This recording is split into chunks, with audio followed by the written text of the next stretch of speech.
Bueno, a ver ahí, creo que enganché cómo grabar.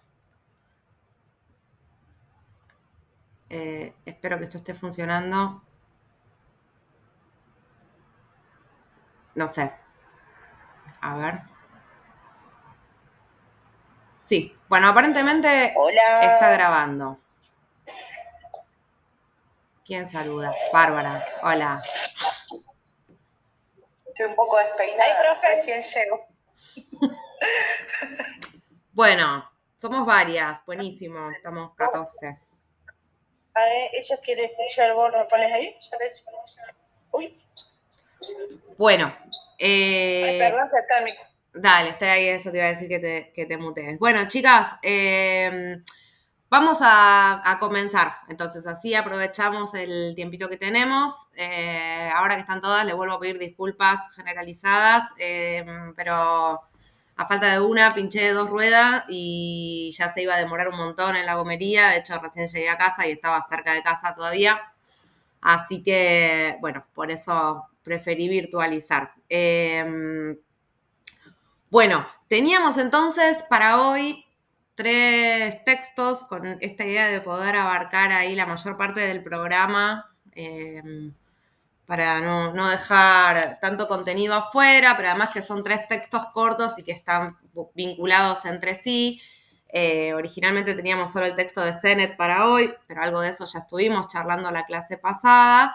Con lo cual nos vamos a centrar en Sennett y a también trabajar un poco los otros 2 de Jorge Moruno sobre emprendedurismo y el capítulo ese de Jorge Moruno es uno de los últimos capítulos de un libro que él tiene que se llama La fábrica del emprendedor, es un libro bastante reciente, de la última década, digamos, y un texto de también un capítulo de un libro, en este caso de 2 colegas de la Universidad Nacional de La Plata, que son Mariana Busso y Pablo Pérez. Entonces, a ver, ustedes me están escuchando bien, porque algunas las veo medio frisadas. Cualquier cosa, lo que les pido es que si me escuchan cortado, me dejan de escuchar, me escriban por el chat, porque a veces pasa que me quedo hablando sola. Así que, Sí, profe, yo la escucho. La escucho perfecto. bueno, Voy bárbaro. viajando, pero la escucho muy bien. Buenísimo. Bueno, cualquier cosa ustedes me van avisando. Yo me quedo atenta ahí al chat. Bueno, entonces le decía, tenemos entonces estos 3 textos para trabajar hoy que un poco abordan una problemática similar, ¿no? Por un lado, la cuestión de la flexibilidad y por otro lado, un concepto que hoy está muy en boga, y que viene atravesando, digamos, tanto como una lógica laboral, pero también como un dispositivo político, podríamos pensar, ¿no? En el marco de una nueva forma de pensar el mundo del trabajo y de promover inserciones diferentes dentro del mundo del trabajo, que es el concepto de emprendedurismo, ¿no? El hecho del ser emprendedor y emprender. Entonces, la idea es tener como una primer parte de la clase para conversar, charlar, poder definir qué es la flexibilidad, recuperando lo que estuvimos trabajando la clase pasada, y a partir de ahí problematizar esta noción de emprendedurismo, y sobre todo recuperando ahí, digo, ustedes van a ver si ya lo leyeron y si no cuando lo lean, que el texto de Moruno tiene una mirada más general en torno al concepto de emprendedurismo, en torno a cuál es la ideología que se promueve desde esta idea de fomentar el ser emprendedor. Y por otro lado, el texto de Mariana Busso y Pablo Pérez, que hace referencia más bien a cómo se bajó esa noción de emprendedurismo desde las políticas públicas durante el periodo del gobierno de Macri, entre el 2015 y el 2019, y particularmente una cuestión que me parecía también interesante para conversar con ustedes, que es, bueno, ¿qué pasa en el caso del mercado de trabajo de nuestro país con un sector muy particular que son los jóvenes, ¿no? Bueno, donde están la mayor parte de ustedes, bueno, involucrados, ¿no? Involucradas, en tanto que están transitando su juventud. Así que, a ver, para recuperar un poco la idea de flexibilidad, la clase pasada estuvimos trabajando en torno a cuáles fueron los cambios que se dieron tanto en el mundo de la producción como del trabajo y en las orientaciones de la política de Estado y en las ideas, lo que podríamos llamar la ideología dominante, las ideas hegemónicas que empiezan a consolidarse desde la segunda mitad de la década del 70, particularmente a partir de los 80 en adelante. Vimos algunos de los cambios más estructurales que habían incidido en estas transformaciones y que tenían que ver con diversos tipos de innovaciones tecnológicas y su aplicación en las formas de producir. Fuimos viendo cómo por detrás también había una fuerte disputa política, económica, que la podemos pensar en términos distributivos, ¿no? Una disputa en un mundo que apuntaba hacia una cada vez mayor igualación de las condiciones de vida o una mayor equidad entre el capital y el trabajo, entre estos dos sectores. Bueno, a partir de la década del 70 este mundo empieza a transformarse y gran parte de esos avances que se dieron vinculados a la mejora de las condiciones de trabajo, a la organización de una sociedad basada en el pleno empleo, con buenos salarios, con una población trabajadora protegida, es decir, con acceso a derechos, a protecciones, con un Estado presente en términos de redistribución en materia de salud, de educación, de servicios sociales. Bueno, todo ese mundo empieza a resquebrajarse, ¿no? Podríamos pensar que hay un inicio en el camino hacia la precarización del trabajo y la precarización de la vida en su conjunto, ¿no? Fundamentalmente nosotros nos vamos a centrar en el trabajo porque, bueno, es la problemática que atraviesa la materia, pero también podría pensarse desde muchas otras dimensiones de la vida.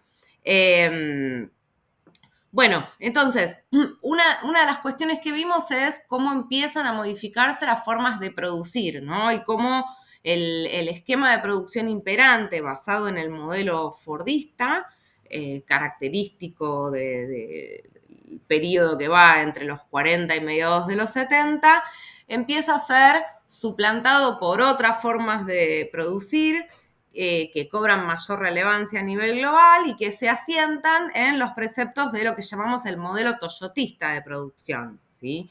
Entonces, ¿se acuerdan que estuvimos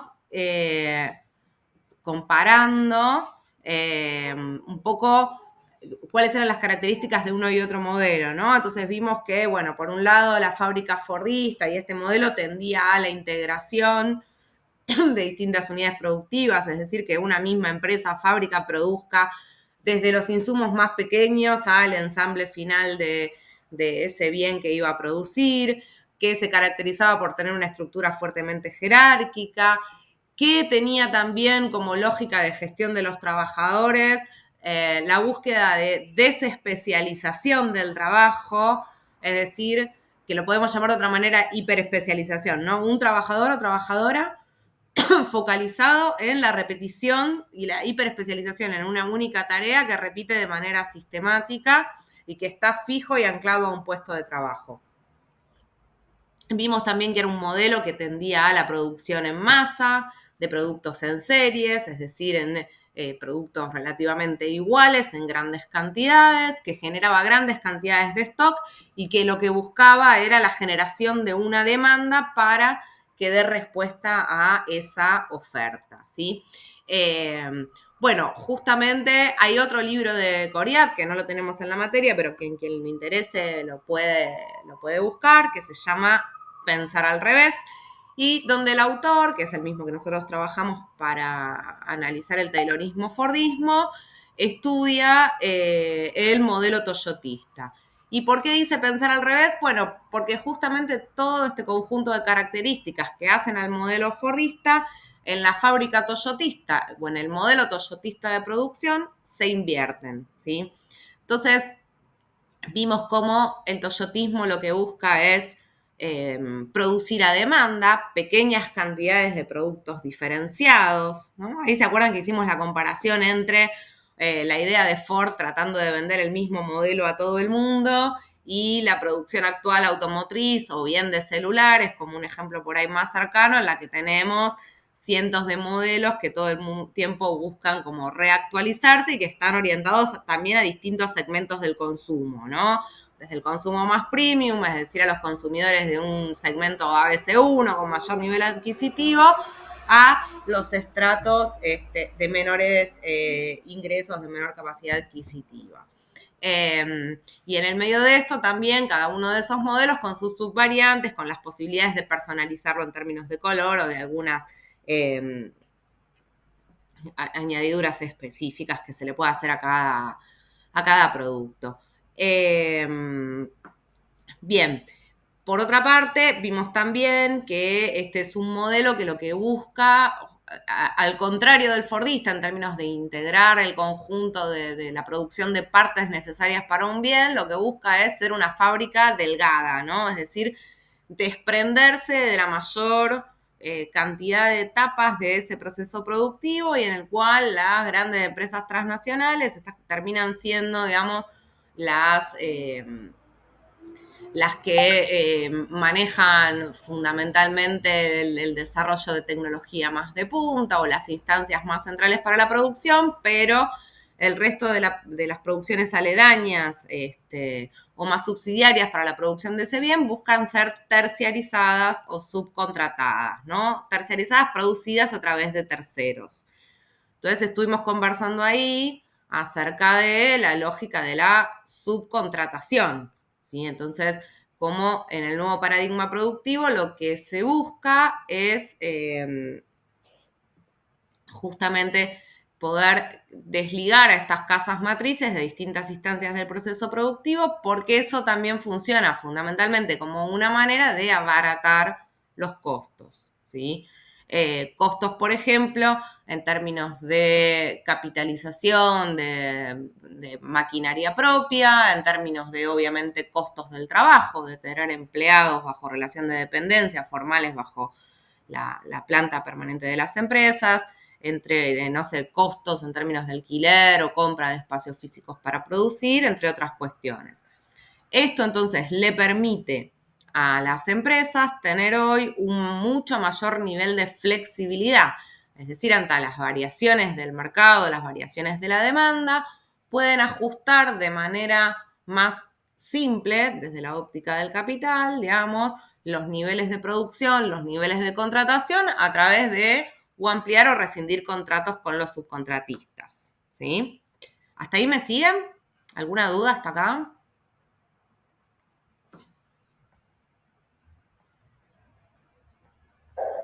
Que lo esté grabando la clase. ¿Cómo? Que nosotros no escuchamos bien. Espero que lo esté grabando la clase. Sí, la estoy grabando. Espero que se esté grabando bien, pero sí. ¿No me están escuchando bien? ¿Nadie? Yo sí, profe. Bárbara. Vos sí. ¿Sí? Bueno.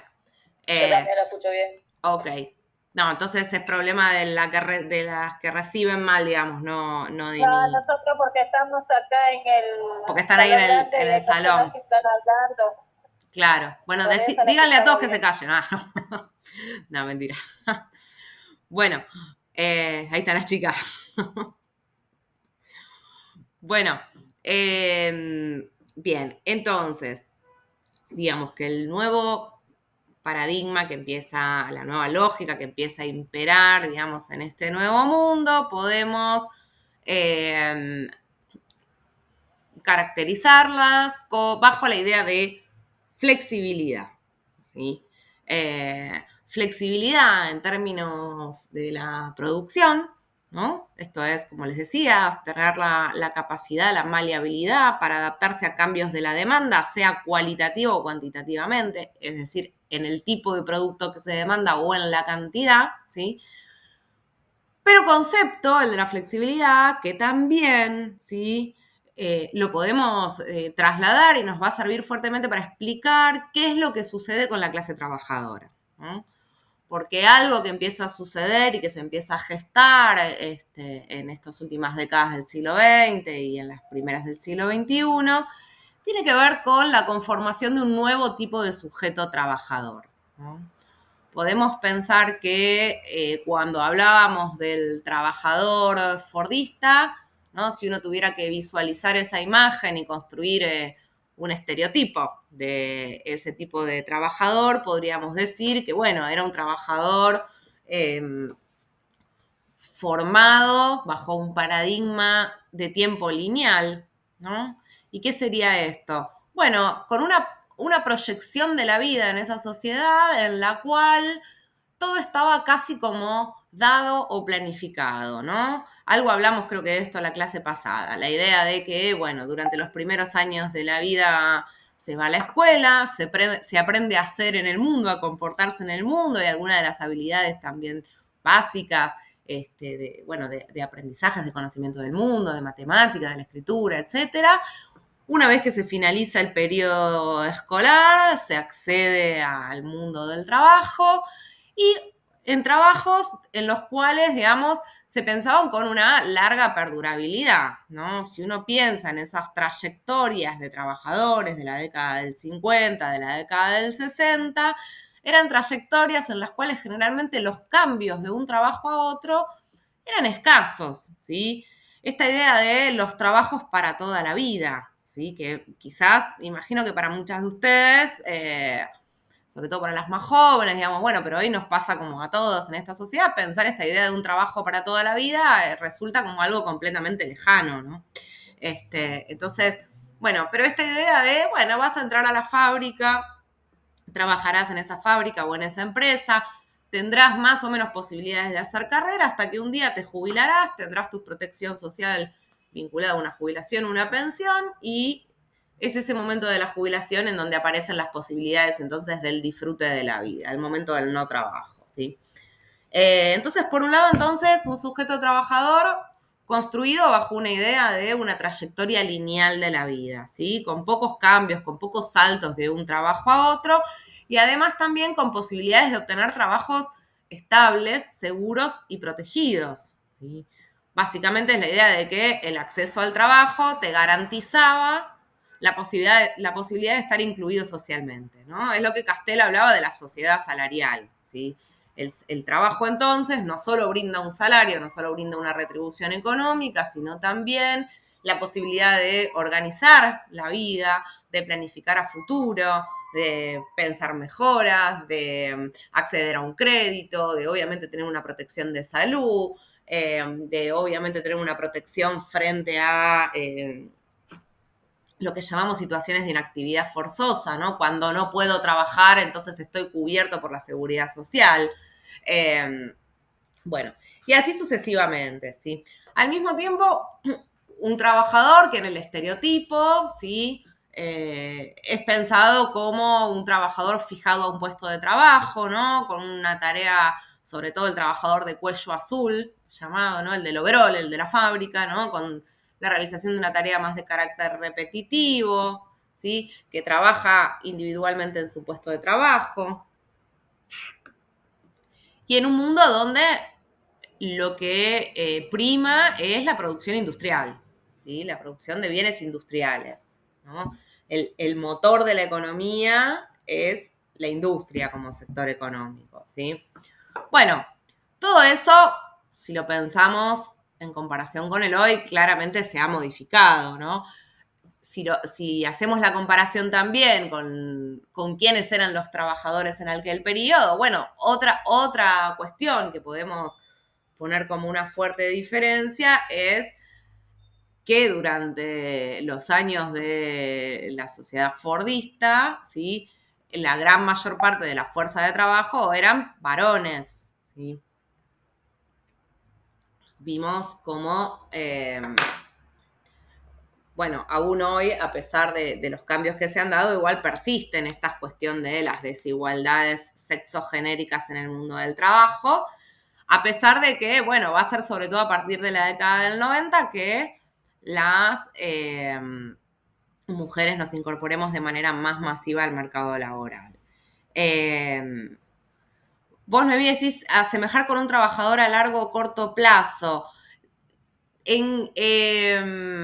A ver, Hoy, digamos, están mucho más extendidos los contratos temporarios, que es básicamente una forma de precarizar el empleo, ¿no? Tradicionalmente, digamos, si lo pensamos en el marco de la sociedad fordista, estamos pensando en trabajos a tiempo indeterminado, ¿no? Una idea de proyección de la vida a largo plazo.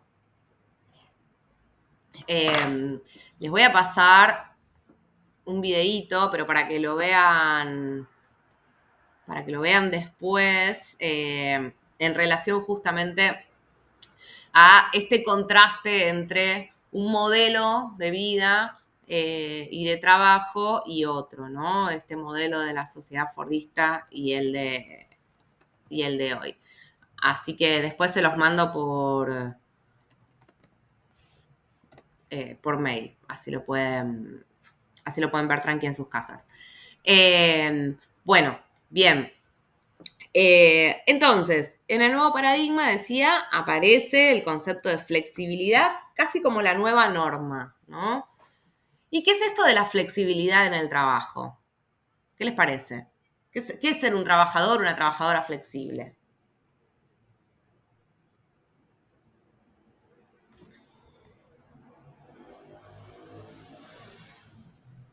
A ver, por ahí las que están con wifi en sus casas, no sé, las chicas que están ahí en la facu, más complicado que opinen, pero el resto se puede abrir micrófono. Por ejemplo, full time, cuando te dicen, bueno, a cualquier hora, ¿no? El trabajo desde la casa, puede ser también, y saber hacer de todo, no sé, también podría ser. Bien, muy bien. Nombraste 3 cosas muy importantes, Rosana. No puede horario también, profe. También, exacto. Muy bien, los horarios. Entonces, ahí hay Realizar tareas múltiples. las tareas múltiples, exacto. Entonces, ahí aparecen, fíjense. Adaptarse a todos los trabajos. Bien. Muy bien. Entonces, tenemos la flexibilidad pensada. Profe, Sí.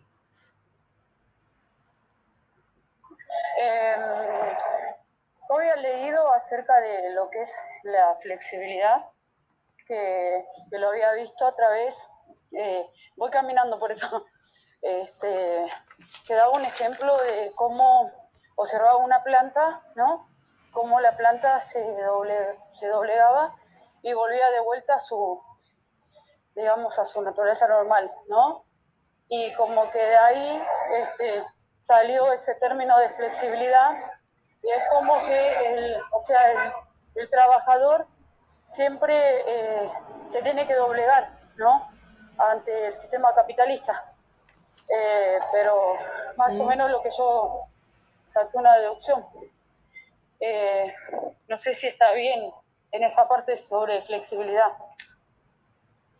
Sí, está bien, es una buena forma de pensarlo, porque la flexibilidad aparece también, digamos, con un objetivo político en última instancia, ¿no? Pero a ver, ustedes ahí nombraban 3 cosas que, bueno, y sumamos esto que dicen Memi también, que 4 que son sumamente importantes, ¿no? La primera, la idea de la flexibilidad como la capacidad de adaptarse al cambio y a realizar múltiples tareas, ¿no? Esta idea de, bueno, no solo tenés que ser ahora un trabajador que trabaja con una máquina haciendo una tarea especializada, sino que tenés que ser capaz de adaptarte al cambio en un mundo que está en permanente cambio y a las tareas y los desafíos, ¿sí? Que implique la realización del puesto para el que sos contratado. Habrán visto quizás en avisos de búsquedas laborales donde esta idea de la polivalencia o la capacidad de adaptarse al cambio aparece como algo frecuente, ¿no? Bien. Después, ¿vos Hugo querés decir algo? ¿O que tenés el micrófono abierto o no? No, perdón, me quedó abierto. Ah, no, ok. Bien, entonces, eso por un lado. Después, por otro, la idea de la flexibilidad horaria, ¿no? Cada vez más aparece casi como norma esta idea de poder adaptarse a estos ritmos laborales dispersos. Entonces, la flexibilidad horaria implica regímenes que pueden ser una semana trabajas de mañana, otra de tarde, otra de noche, o bien distintos días de la semana trabajas en distintos horarios, o bien la posibilidad de extender tu jornada según la demanda de la empresa, etcétera, etcétera, etcétera, ¿no? Entonces, es decir, que ahí ya esta lógica de estructura más rígida en la organización de la vida, 8 horas trabajo, 8 horas duermo, 8 horas le dedico al ocio o a la vida en otra parte, se empieza a desdibujar, ¿no? Y esto claramente con el avance de las nuevas tecnologías de información y comunicación, sobre todo con Internet y los dispositivos móviles, cada vez más avanza en mayor medida, ¿no? Hay casi como una idea de disponibilidad full time para el trabajo. Entonces, disponibilidad de tarea, disponibilidad horaria, disponibilidad espacial también, ¿no? Hoy eso, y sobre todo ahora post pandemia, se ha casi asentado como una nueva norma, esta idea de trabajar en espacios diferenciados. Algunas cuestiones que por ahí no necesariamente aparezcan como aspectos negativos, ¿no? Porque la flexibilidad no necesariamente es en su conjunto algo negativo, pero sí el problema quizás con esto tiene que ver con la idea de la flexibilidad contractual que hace a la regulación de las relaciones del trabajo. Básicamente la flexibilidad en el acceso a derechos y protecciones, ¿no? Porque justamente de la mano de estas nuevas formas de contratación y de gestión del trabajo, lo que empieza a emerger en el mundo laboral son nuevas regulaciones o cambios en las regulaciones vigentes vinculadas a promover cláusulas de flexibilidad laboral, ¿no? Y cuando hablamos de flexibilidad en términos de contrato, bueno, ahí algunas de las cuestiones por ahí más concretas como ejemplos las podemos ver en el caso de nuestro país con lo que fueron la reforma laboral de los años 90. Muchas de las cuestiones que hoy también están en discusión, ¿no? Ejemplo de esto. ¿Alguien sabe algún ejemplo de esto? A ver, cláusulas de flexibilidad que se implementaron durante la reforma laboral en los 90.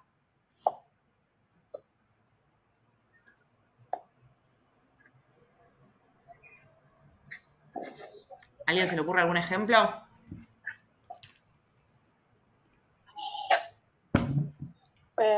No, profe, pero yo estaba pensando en los repartidores, en los que trabajan como ser de la empresa de los Rappi, de Globo, todo eso. Sí. Estoy llegando a mi casa, profe, estoy abriendo la puerta. Se escucha.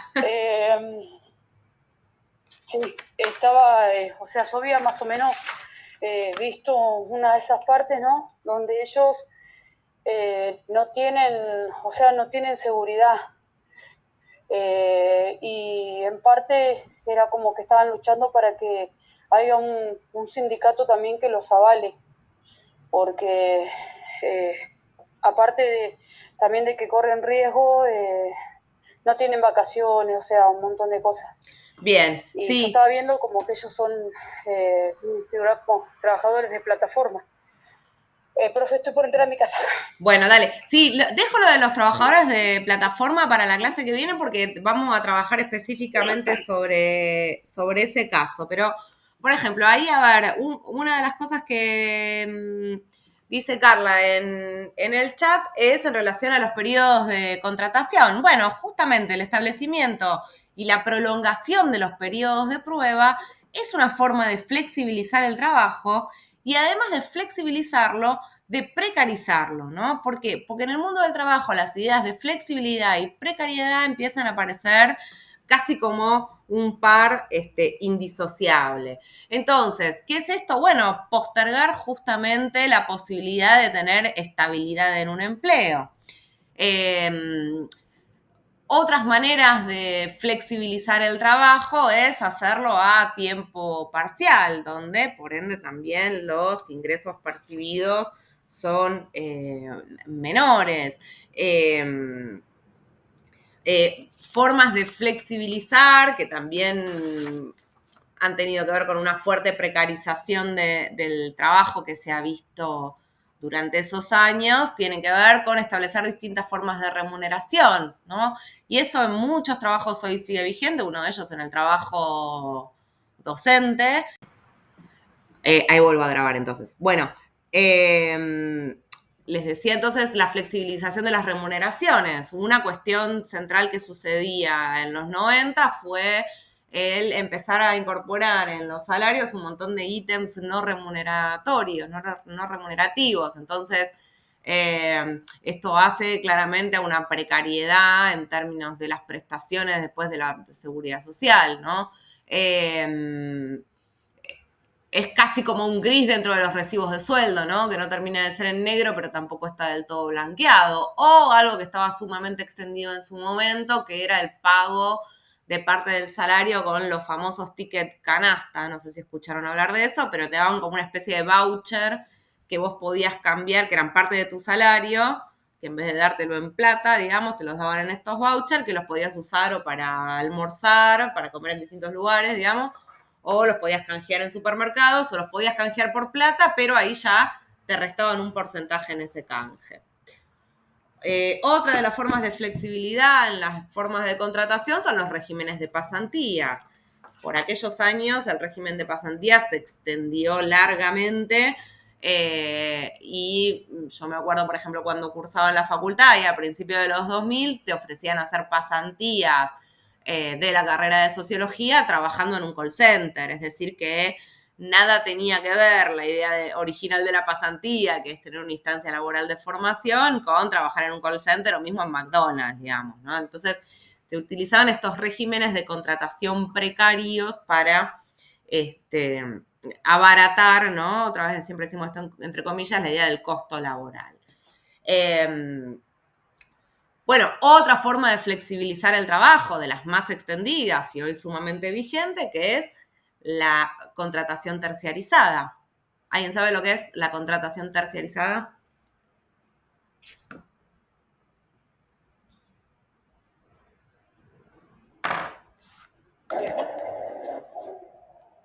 No se escuchó bien, profe, ¿qué preguntó? ¿Qué es la...? Sí, por ejemplo, los trabajadores de seguridad que no los contrata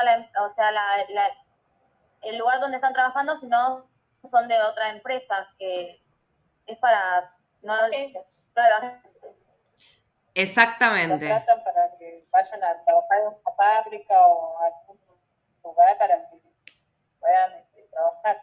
Mediante agencias son contratados. Serían subcontratados con la otra. Exactamente, así como vimos la otra vez esta idea de subcontratación de unidades productivas, ¿no? Es decir, una empresa que contrata a otra, no sé, Nike que contrata a un taller textil para que haga la costura de las prendas, a otro para que haga el pegado de las etiquetas, etcétera, etcétera, pero que se contratan empresas. En este caso nos referimos a formas de contratación de los trabajadores, ¿no?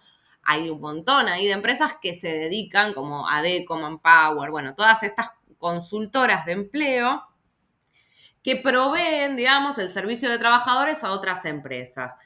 Esto lleva claramente también a una forma de precarización laboral porque generalmente los trabajadores que son terciarizados acceden a peores condiciones laborales que los que son los trabajadores de planta, ¿sí? Entonces, no es lo mismo trabajar, no sé, doy un ejemplo que hoy no es tan así, pero en algunos casos sigue pasando. En un call center de un banco, digamos, siendo empleado de ese banco, porque vos tenés acceso al convenio colectivo bancario, que estar empleado en el call center de ese banco, pero contratado a partir de alguna de estas consultoras terciarizadas, porque en ese caso generalmente accedes al convenio colectivo de comercio, ¿no? Es decir, no es una forma de contratación en negro o informal, pero sí es una forma de contratación precaria, ¿sí? Generalmente también, además, son contratos flexibles, con largos periodos de prueba, con horarios flexibles, y bueno, claramente con peores condiciones de trabajo, en las que no solo por el convenio, sino que también eso impide que muchas veces no puedas acceder a todo otro conjunto de beneficios que te daría estar dentro de ese sector, ¿no? Bien, entonces, un gran cúmulo de prácticas que se empieza a incorporar como la nueva norma dentro del mundo del trabajo bajo la idea de la flexibilidad. Y ahí nos da para pensar también una cosa importante y vinculada a lo que estuvimos charlando en las últimas clases, que es el ingreso masivo de mujeres en el mercado de trabajo, ¿no? Acá hay dos cuestiones que aparecen como dos o tres, digamos, o más quizás, pero bueno, vamos a nombrar algunas que aparecen como importantes para explicar esto. Estuvimos hablando cómo la desigualdad de inserción en el mercado de trabajo es una de las principales desigualdades que hacen a las desigualdades de género, ¿no? Sobre todo porque implica una desigualdad en términos económicos, ¿sí? Porque implica una desigualdad en términos de posibilidad de crecimiento, de desarrollo personal, de autonomía, de creación de vínculos, etcétera, etcétera. Vimos que aún igual cuando las mujeres se insertan en el mercado laboral y que cada vez son más las mujeres que trabajamos en la idea del trabajo productivo, ¿sí? Aún las desigualdades vinculadas a la distribución del trabajo reproductivo siguen sumamente vigentes, ¿sí? La famosa doble jornada laboral. Es decir, varón, mujer trabajan en el trabajo productivo, pero gran parte de las tareas reproductivas siguen recayendo sobre las mujeres, ¿sí? Y vimos también cómo dentro del mercado de trabajo esas desigualdades de género se pueden observar en lo que llamamos territorios diferenciados, ¿no? Este concepto de división sexual del trabajo que nos permitía explicar cómo los varones suelen ocupar y ser mayoría en los sectores de actividad que tienen ocupaciones vinculadas a los estereotipos tradicionalmente masculinos, ¿no? Como el transporte, la industria, etcétera, en la construcción, y cómo las mujeres están en su mayoría insertas en ocupaciones tradicionalmente feminizadas que se vinculan al estereotipo de lo femenino, ¿no? Y que son aquellas centralmente vinculadas al cuidado o al servicio hacia el otro, ¿sí? Como son la salud, como son la educación, sobre todo en nivel inicial y primario, como son los servicios sociales, comunitarios, etcétera. Y vimos también cómo esas desigualdades se expresaban en términos de jerarquías, ¿no? Como dentro de cada sector de actividad o dentro de una empresa o una unidad productiva, podíamos ver también cómo se empieza a dar esa lógica de desigualdad cuando vemos la distribución de cargos.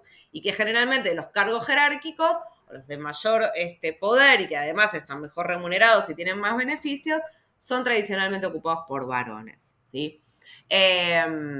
Ahora, ¿qué cambió, digamos, para que se dé una incorporación más masiva de las mujeres en el mercado de trabajo, sobre todo a partir de los 90? Bueno, en primer lugar, y vinculado a esta idea de flexibilidad y de precariedad, algo que empieza a notarse como tendencia desde esos años es una baja relativa del poder adquisitivo del salario, del llamado salario real, de para cuánto me alcanza lo que gano con el trabajo, ¿sí? El avance de la precarización tuvo como resultado... Profe, Sí.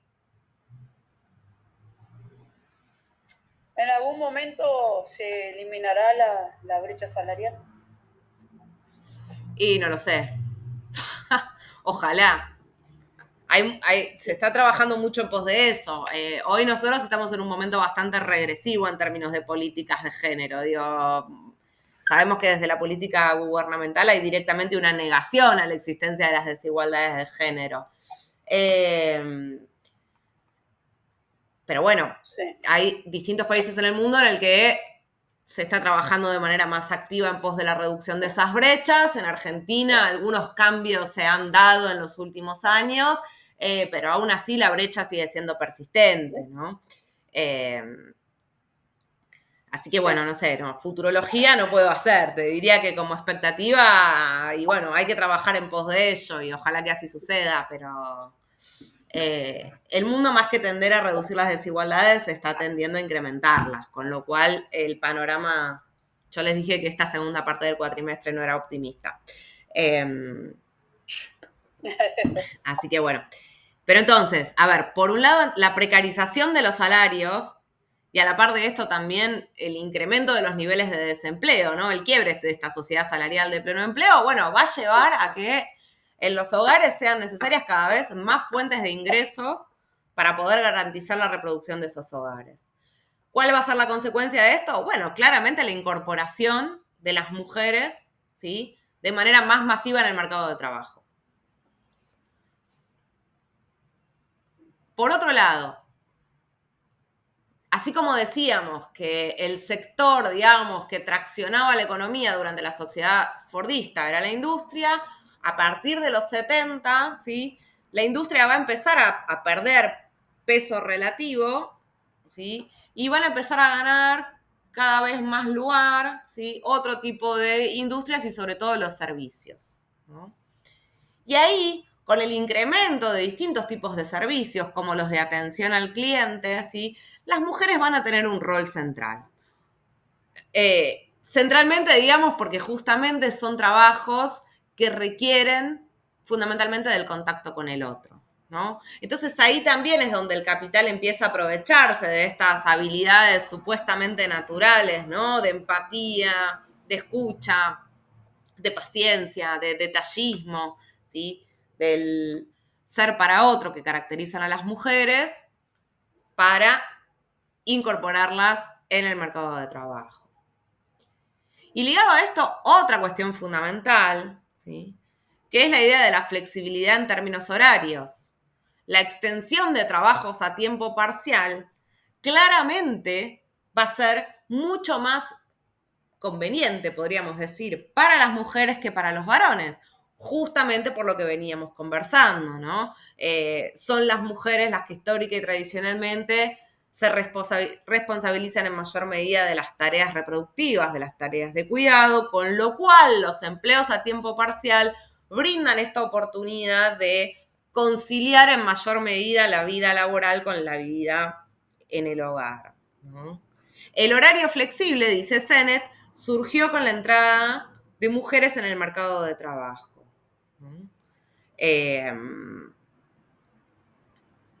Las mujeres necesitan, ¿no?, otra vez centrándonos en esta idea de desigualdad subyacente, un horario de trabajo más flexible al margen de su clase social. Muchas de ellas trabajan a tiempo parcial y siguen siendo madres a tiempo completo, ¿sí? Bien. Voy a armar otra reunión y les voy a pasar el link. Y cuando se corte esta, porque quedan 8 minutos, nos conectamos ahí, ¿sí? Se los mando por el chat de acá, y el que esté con computadora en la casa o con wifi lo puede reenviar ¿cómo se llama?, al WhatsApp, así todos tienen el link, por favor. Yo les mando acá el coso este. Ay, ¿por qué no me deja? Chat, acá. Bien. Entonces ahí les mando el link para conectarnos ahora cuando se corte esta, porque le quedan ahí 5 minutitos. Cuando se nos corte acá, entramos todos a esa reunión. Bien. Ok. ¿Qué pasa entonces en este marco con la idea del emprendedurismo? ¿Llegaron a leer el texto de Moruno?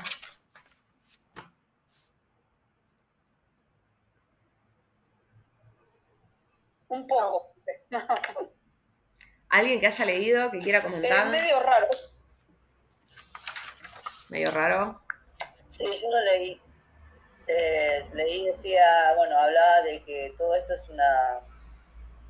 algo político, donde te dice, creo que ese es el texto, porque se me mezclan, lo que es, ¿no?, emprender para estar libre de algún jefe, ¿no? Y es como te hacen creer que sos individual y que podés ser tu propio jefe, y en realidad siempre siguen siendo los jefes lo mismo de siempre, ¿no? Pero bueno, te hacen y hay una frase que me impactó que decía, cuando todo se derrumbe, a vos no te va a importar porque vas a estar emprendiendo y vas a ser, tu propio jefe, vas a tener tu propia, vas a tener tu propio mundo vos. Todo eso que se derrumbe no importa. Y total, vos tenés tu propio emprendimiento, como que no te va a importar lo que está pasando alrededor. Eso es lo que más me impactó a mí en ese texto. Creo que es ese que te dice. Sí, sí, es ese. Bueno. Yo no lo leí, pero estaba mirando que en realidad... Dale, Hugo, dale, poco, Hugo. profe, pero es medio raro. Espera, no vi que estaba hablando Hugo. Vamos de a uno. No, que me parece que de lo que trata es de que todos estos cambios que vos estás nombrando previo a este momento hacen que el trabajador salga de la fábrica en busca de una opción diferente. Pero que no está positiva porque emprender implica un montón de cosas. El sin patrón no es tan ideal, digamos, para cuando tenés que llevarlo a cabo, ¿no? Sí como propuesta, eso entiendo yo, pero no, que tiene un desafío enorme, que es que vos te cargas el rol de jefe también en tu emprendimiento. Ok, bien. ¿Vos, Noemí, qué ibas a decir? Sí, digamos casi lo mismo, o sea, es como que tiene mucha mezcla de mucho, no sé cómo explicarle, profe. Pero yo había apuntado acá como que él da como un énfasis, habla primeramente sobre una crisis, ¿no?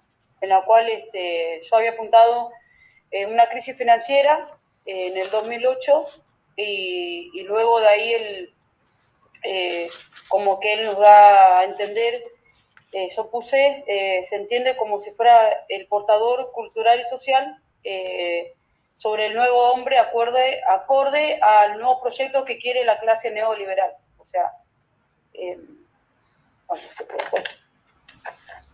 Bien, está bien. Bueno, va un poco por eso le decía que es como algo raro, no sé, tiene como mucha mezcla. Sí, a ver, los textos están apuntando un poco a analizar en términos más políticos y filosóficos cuál es el rol que tiene el discurso del emprendedurismo en la actualidad, ¿no? Porque, a ver, una de las consecuencias de todos estos procesos de flexibilidad, de cambios en las formas de producir y sobre todo de paulatino o bien corrimiento o pauperización de la intervención estatal en las relaciones sociales es el incremento de la precariedad, ¿no? De la precariedad de las condiciones de trabajo, de la precariedad de los ingresos, de la precariedad generalizada de las condiciones de vida. Bueno, la desestructuración de la intervención estatal en la educación, en la salud, hace que tengamos peor acceso a estos servicios. La menor regulación de las relaciones laborales hace que nuestras condiciones de trabajo se precaricen. Algunas a un menor, otras a un mayor extremo, etcétera, etcétera. Entonces, lo que podemos ver como consecuencia de este conjunto de cambios que estuvimos conversando es que el mercado de trabajo se ha vuelto cada vez más heterogéneo, ¿sí? Heterogéneo es diverso, ¿no? Y a la par de ello, cada vez más desigual, ¿sí? Podíamos pensar que hasta mediados de la década del 70, si tomamos el ejemplo de nuestro país, que sigue un poco un cierto paralelo con el de los países centrales, hasta mediados de los 70, hasta la dictadura, básicamente, Argentina tenía un mercado de trabajo con niveles de pleno empleo, es decir, muy bajo desempleo, y desempleo friccional, coyuntural, ¿no? Es decir, podías estar desempleado unos meses, pero con altas posibilidades de conseguir otro trabajo. Dentro de ese mercado de trabajo teníamos una gran mayoría, cerca de 3/4 de los trabajadores ocupados eran asalariados, es decir, trabajadores en relación de dependencia, y con un alto nivel de formalidad laboral, es decir, quienes trabajaban en relación de dependencia estaban registrados en la seguridad social. Esto es, con acceso a derechos, a beneficios, a protecciones sociales. Teníamos, por otra parte, bueno, un sector de ocupados que son los llamados patrones, empleadores, ¿sí?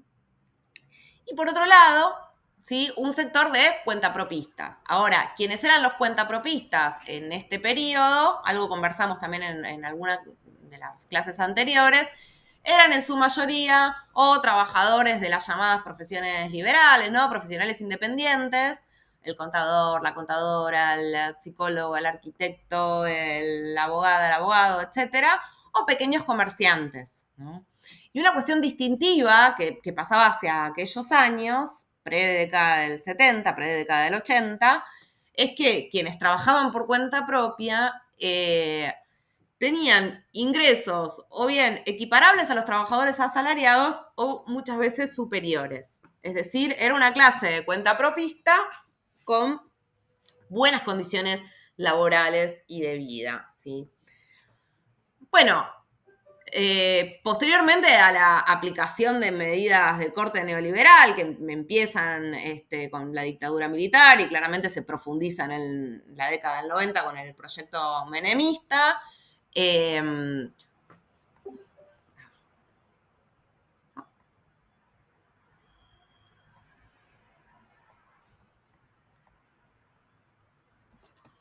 volvemos acá. Tin.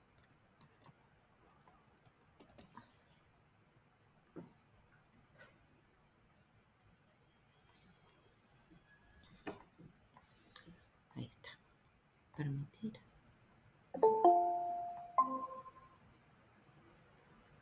Bien. Admitir.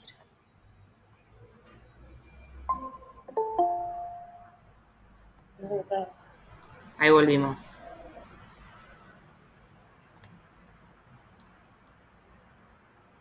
A ver. Ahí está Mayra.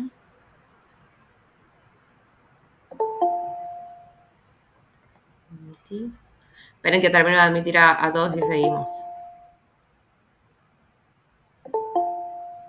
Carlos.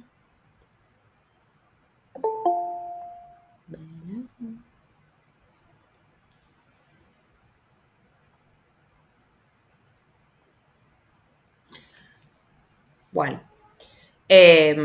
Bueno, les decía, lo que empieza a suceder entonces en los 90, tras la aplicación de políticas de corte neoliberal, es que el mercado de trabajo queda sumamente precarizado, se vuelve sumamente heterogéneo, precario y desigual, ¿sí? Entonces, ¿qué empezamos a ver a partir de esos años? Un fuerte, y cómo culmina, si quieren, el siglo XX en la Argentina, con un fuerte nivel de desempleo estructural, es decir, ya no solo desempleo friccional, sino estructural, en el cual cada vez es más difícil conseguir trabajo y volver a reinsertarse, ¿sí? Estos desocupados de larga data, que muchas veces después aparecen como inactivos en las mediciones, es decir, como aquellos que no trabajan ni buscan trabajo, pero que en realidad son desocupados, pero declaran que no buscan trabajo porque ya trabajo no hay, con lo cual son lo que llaman los desalentados. Con un sostenimiento que aún hoy sigue pasando de una importante proporción de la clase trabajadora asalariada, ¿sí? Hoy la proporción de asalariados sigue cercana a 3/4 de la población activa, ocupada, pero ¿qué pasa dentro de esos asalariados? Una cuestión central es que en su amplia mayoría son ahora, no en su amplia mayoría, pero en una proporción muy importante, que hoy está cercana al 40%, son trabajadores informales, es decir, trabajan bajo una relación salarial, pero en negro, con lo cual ya nos está hablando de un importante nivel de precariedad, ¿sí? Sabemos las diferencias entre trabajar de manera registrada o no registrada y cómo esto impacta no solo en los niveles salariales por estar fuera de convenio, sino también en el acceso al conjunto de protecciones que brinda el empleo asalariado formal, ¿sí? Dentro de los asalariados también una proporción cada vez más importante de trabajadores llamados subocupados. Son estos a tiempo parcial, pero que quisieran trabajar más horas, ¿sí? Y a la par de ello, una proporción que en los últimos años se ve que cada vez tiene un mayor crecimiento, que es lo que nuestra estadística mide como el trabajo por cuenta propia. Es decir, aquellos los y las trabajadoras sin patrón. ¿Sí? Ahora, a diferencia de lo que sucedía hasta la década del 70, quienes hoy se insertan en el sector del cuentapropismo son en su mayoría trabajadores y trabajadoras sumamente precarizados, ¿sí?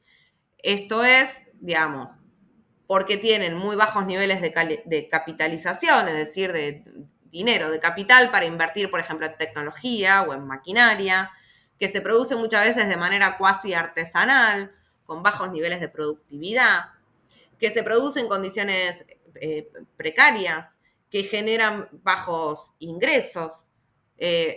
Muchos de estos trabajadores son lo que llamamos como changarines, digamos, o un término más extendido en el último tiempo, que es el de la economía popular, ¿sí? Vendedores callejeros, trabajadores cartoneros, cartoneras, recicladores urbanos, o aquellos que hacen changas de jardinería, no sé, de venta de café en la calle, el que tiene un puestito de comida, el que trabaja en la feria, la que trabaja en la feria, etcétera, etcétera, etcétera.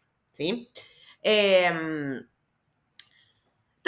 lo que tenemos como consecuencia del avance de estas políticas de precarización, que se dieron sobre todo en la década del 90, es un proceso de fuerte heterogeneización de la clase de trabajadora y de mayor desigualdad. Si uno ve la evolución de los números en la Argentina, muchas de estas situaciones lograron paliarse, ¿sí? Fundamentalmente entre el 2002, 2003 y el 2013, 2014. En los últimos años se estancaron un poco más, digamos, pero ¿qué vimos durante esos años? Una fuerte baja de los niveles de informalidad, un fuerte crecimiento de los niveles de empleo, un crecimiento del salario real, una mayor distribución de los ingresos, pero la persistencia de algunas problemáticas como sí, ser un núcleo duro de informalidad de un 30%,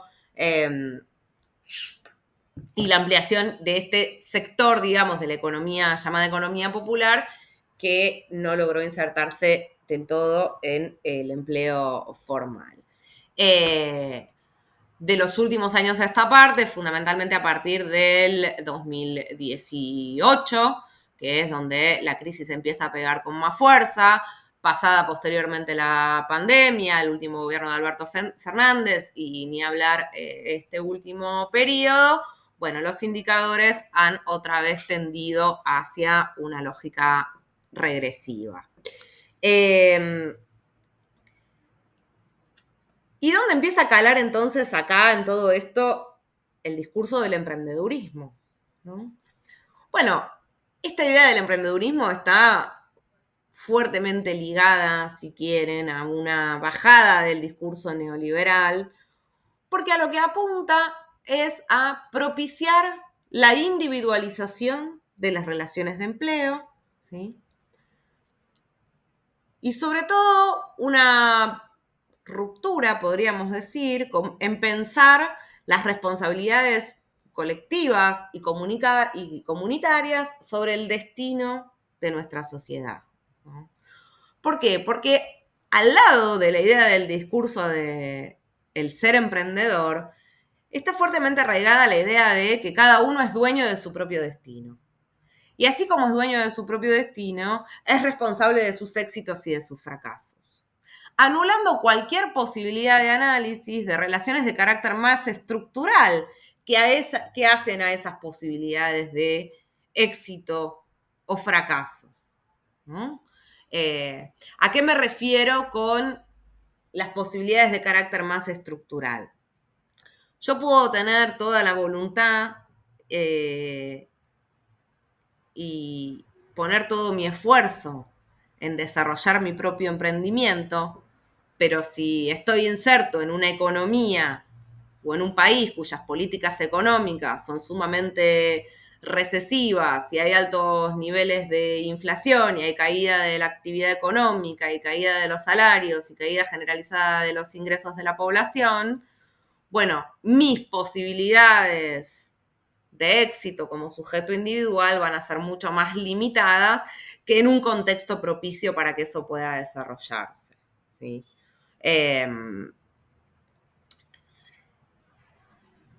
El discurso del emprendedurismo viene también, si quieren, a justificar y a argumentar la no necesidad de intervención estatal. ¿Y dónde? Bueno, fundamentalmente en la regulación de las relaciones laborales, ¿no? Esta idea de ser el dueño de tu propio destino atenta justamente contra la idea de responsabilidades colectivas y de lo público, ¿sí? en la construcción de derechos que hagan hacia una mayor igualdad, ¿sí? Es justificar muchas veces, ¿sí?, la ausencia de cualquier tipo de garantía social, nos dirá. Ahí va. Bien, buenísimo.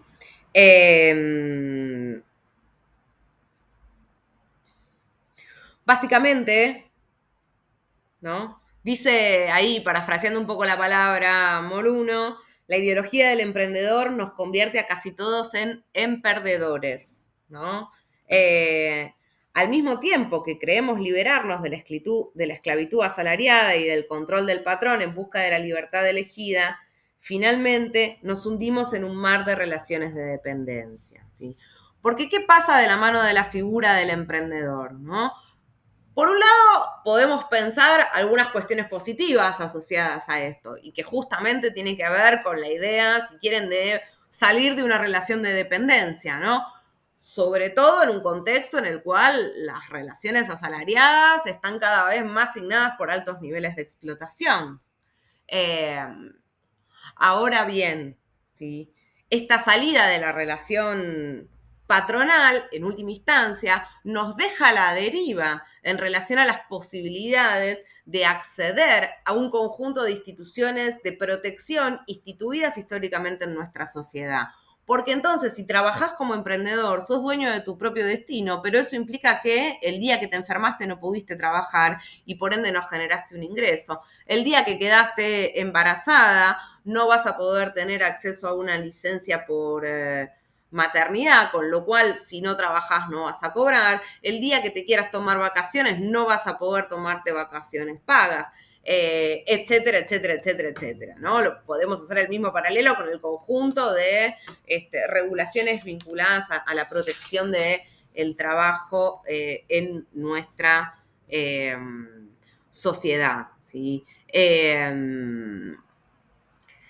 Vamos a ver algo de esto la clase que viene cuando pensemos el fomento del emprendedor, pero justamente, como nombraba por ahí Noemí hace un rato, la idea de la economía de plataformas como idea de, o como proyecto para no reconocer una relación de empleo, ¿no? Como pasa con los trabajadores de Rappi, de Globo, etc.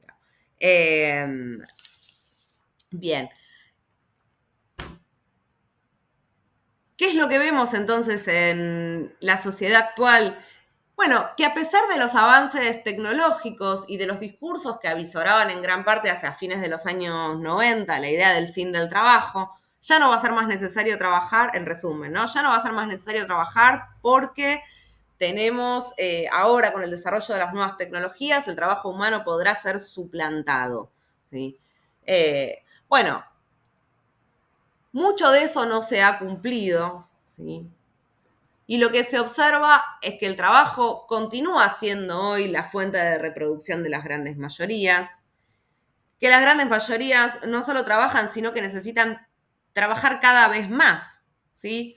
Es decir, tener más de un empleo, trabajar más horas o que más miembros de ese hogar trabajen para poder generar un ingreso de subsistencia y que esos trabajos se hacen en relaciones cada vez más precarias, ¿sí? Entonces, lejos de crecer netamente el desempleo, lo que sucede es que el mundo del trabajo se ha vuelto heterogéneo y que han crecido las figuras del trabajo independiente, entre ellas la que llamamos, como decíamos, del cuentapropismo, que están por fuera, ¿sí?, de las relaciones de protección social instituidas,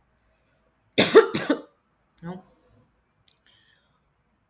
La bajada del discurso del emprendedurismo viene también de una idea de construir una nueva subjetividad del trabajo, volviendo a lo que hablábamos al inicio de la clase, que está sentada ahora con algunas características, ¿no? Como por ejemplo, bueno, enfrentarse a la incertidumbre, ¿sí?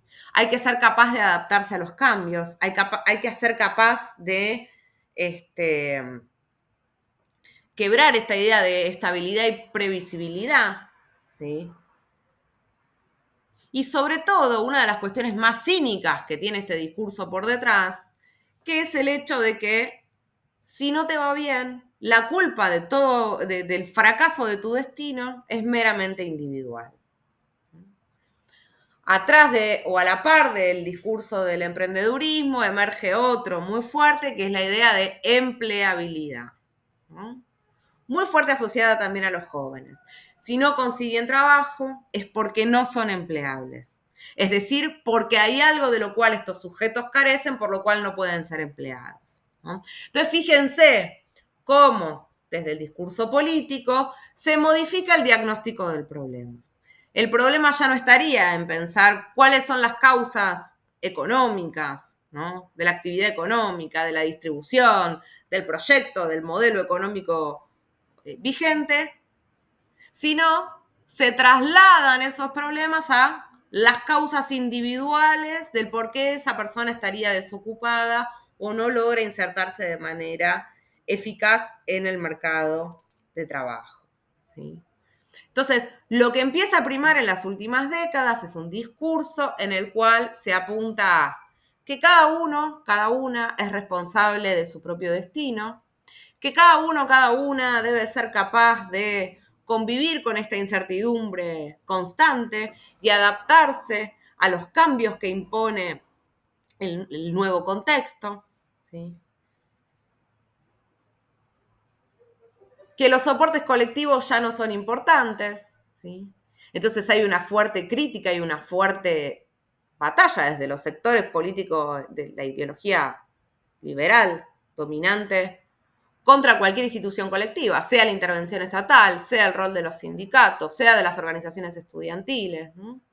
Esta idea de que, bueno, todo lo que es organizado y apunta al desarrollo de lo colectivo, en realidad obstruye el desarrollo individual, ¿no?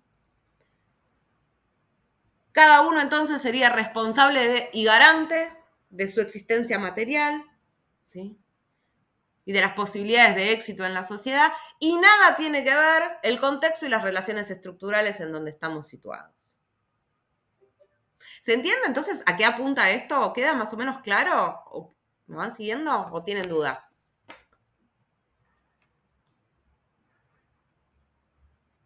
¿No qué? ¿No se entiende? El micrófono, ábranse. Que no llegamos a entender nada nosotros acá, profe. ¿Pero porque no escuchan o porque no es claro?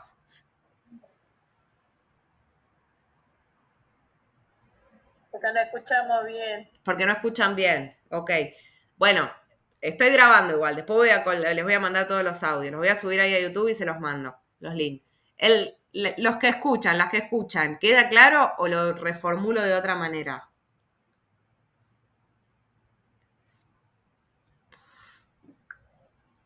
Perfecto, profe. Para mí, por lo menos, perfecto. ¿Se entiende? Sí, profe, se escucha. Bueno, no nos queda mucha clase para resolver dudas, así que lo que no entiendan, díganmelo. Bien, ¿dónde podemos ver que ha permeado en la política local esta idea del sujeto emprendedor, dueño de su propio destino y que tiene que resolver su situación de inempleabilidad? Bueno, por ejemplo, en las políticas de empleo que se implementaron durante el 2015 al 2019, ¿no? ¿Cuál era el diagnóstico central que se hacía desde la política estatal, gubernamental por aquellos años?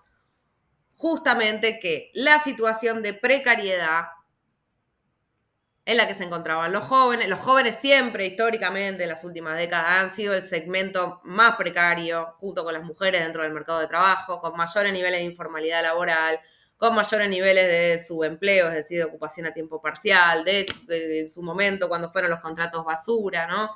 De contrataciones, digamos, a tiempo determinado, de flexibilización del trabajo, de peores salarios, ¿no? ¿Cuál era el diagnóstico entonces de la política gubernamental? Bueno, un problema de empleabilidad. Es decir, los problemas que afectan a este sector de la población tienen que ver con problemas de la adaptación de la fuerza de trabajo a ese mercado de trabajo, problemas de formación, problemas de capacidad, ¿sí?, de las juventudes para adaptarse a las nuevas demandas del mercado laboral.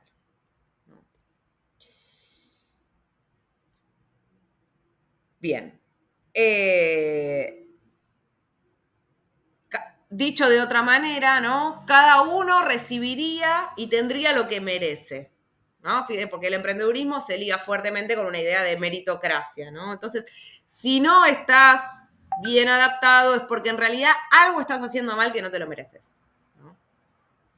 Hay, en última instancia, una fuerte despolitización en la lectura de las relaciones sociales estructurales, es decir, siempre es culpar al individuo de su posición individual, ¿sí? Y no mirar cuáles son las relaciones estructurales subyacentes que hacen o no a la posibilidad de crecimiento de esos sujetos en una determinada sociedad. ¿Quiere decir esto que el mérito o el esfuerzo individual no tengan sentido? Para nada que no. Claro que lo tienen, digamos. Claro que lo tienen. Ahora, el esfuerzo, una cosa es que vos estés en un contexto en el cual tu esfuerzo personal pueda dar frutos porque ese contexto habilita a que así sea, ¿sí? Y otra cosa es que vos trabajes en 3 laburos, 12 horas por día, y aún así no puedas llevar un plato de comida a la mesa, ¿no? O que tengas 2 títulos y tengas que tener 3 trabajos para poder garantizar tener un salario medianamente digno, ¿no? Hay un poco con ese ejemplo por ahí, es esta idea de, bueno, pensemos que las trayectorias individuales tienen parte de lo que uno pone para eso, ¿sí? Pero tienen mucho también de lo que la sociedad y de lo que ese colectivo provee, sobre todo de cuál es el proyecto político, económico que está por detrás, para habilitar el desarrollo o no, ¿sí? De esas trayectorias individuales, ¿sí? Yo puedo tener muchas ganas de estudiar en la universidad, ¿sí? Pero por ahí, cualquiera de ustedes puede tener muchas ganas de estudiar en la universidad, ¿sí? Pero si esa universidad no tiene financiamiento y no se paga la luz y no se pagan los gastos de funcionamiento y no nos pagan bien los salarios a los docentes, bueno, a lo que apunta justamente es a una búsqueda de que esa universidad no funcione más. Y es lo mismo cursar en la Universidad en Varela que tener que ir a La Plata o tener que ir a Lomas de Zamora o tener que ir a Ciudad de Buenos Aires para cursar en la universidad. No, claro que no, ¿no? En tiempo, en dinero, en un montón de cosas, ¿no? Entonces, la posibilidad de que exista una universidad cercana, ¿no? Territorializada, ¿sí? Justamente apunta a buscar igualar esas situaciones de contexto para habilitar, ¿sí? Una mayor igualdad en las posibilidades de desarrollo de esas trayectorias individuales. Ahora, después que dé lo mismo estudiar o no estudiar, no, claramente que no, ¿no? Claramente que ahí sí algo del mérito y del esfuerzo en qué es lo que cada uno le pone para, ¿sí? Continuar esa trayectoria educativa, poder explotarla en la mayor medida de lo posible. Está el mérito, está el esfuerzo personal, pero hay condiciones estructurales que las habilitan o las niegan, ¿no? De eso se trata un poco la cosa, pensándolo en una trayectoria educativa, pensándolo en una trayectoria laboral, ¿sí? Es lo mismo poder ir a una escuela en la cual hay calefacción, hay un buen menú de comedor, hay computadoras, hay libros, a ir a una escuela donde tienen las ventanas rotas y no se puede... Sí, ya terminamos. Y no hay las condiciones mínimas y si llueve no puedo ir a la escuela porque la escuela se inundó. No, claramente no es lo mismo, ¿no? Entonces, hay situaciones estructurales y que en estas cuestiones hacen fuertemente la intervención de lo público, que habilitan o limitan esas trayectorias individuales, ¿no? Entonces, el discurso del mérito, el discurso de la individualización de las responsabilidades sociales, despolitiza, si quieren, la cuestión social, porque justamente niega la existencia de estas relaciones estructurales que son fundamentales para garantizar posibilidades de igualdad o al menos de mayor equidad para el conjunto de la población, ¿sí? Bien. Bueno, vamos a dejar por hoy hasta acá. La semana que viene vamos a seguir trabajando esto un poco a partir del ejemplo y del texto que tienen sobre las relaciones del trabajo en las economías de plataforma y las relaciones laborales no asalariadas, ¿sí? Y para dar como, bueno, un poco un cierre también a esta discusión del emprendedurismo, que algo vamos a recuperar de estos textos para pensar eso, porque también está fuerte e íntimamente ligada a la problemática que sigue en la clase que viene, que es un poco con la que le vamos a dar cierre a la materia, porque saben que después en 2 semanas tenemos el parcial. Las veo muy contentas a todas. Profe, una pregunta. Sí. Sí, pregunte. Yo tengo hasta este texto que está acá. En el campus no hay otros textos. ¿Hasta qué texto? Hasta los que tengo ahora son estos, los últimos 3. Sí. Debe quedar habilitar una clase. Ahora me fijo. Bueno. Me parece que ya está en todo. Bueno, ahí entro y me fijo. Ya aparece. Ya aparece. Sí, sí, pues yo creo que las había habilitado todos ya. Sí, hoy no pude entrar porque había un error en el campus, pero sí no pude entrar hoy. Ok. Está todo igual, la bibliografía está en el centro de estudiantes también, ya lo había mandado eso como a principio de cuatrimestre. Bueno, por ahí que decían, lo de la semana que viene, chicas, la verdad es que no sé, por ahora está todo muy en veremos. Supuestamente había paro de no docentes, no se sabe si se suma paro de docentes o no. Yo diría que esperemos y vemos ahora qué es lo que sucede en el transcurso de estos días. Y en todo caso yo les escribo igual por mail y ahí terminamos de cerrar. ¿Está bien? ¿Cuál va a ser el destino? Sí. ¿Está? Bueno, disculpa los incordios de la clase que hoy. Espero que no vuelva a suceder. Pero bueno, me alegro que se hayan podido conectar. Les voy a bajar entonces los videitos estos y les mando los links para que los puedan mirar quienes no estuvieron presentes o si le quieren dar una vuelta ahí de volver a escuchar la clase. Bien, perfecto. Bueno. Sí, profe, porfa, puedes anotar los videos, así podemos entender bien la explicación, porque no pudimos escuchar nada. Dale, chicas, bueno, lamento ahí. No pudimos estar las clases. Bueno, que estén muy bien. Saludos a todas. Chao. Chau, chau.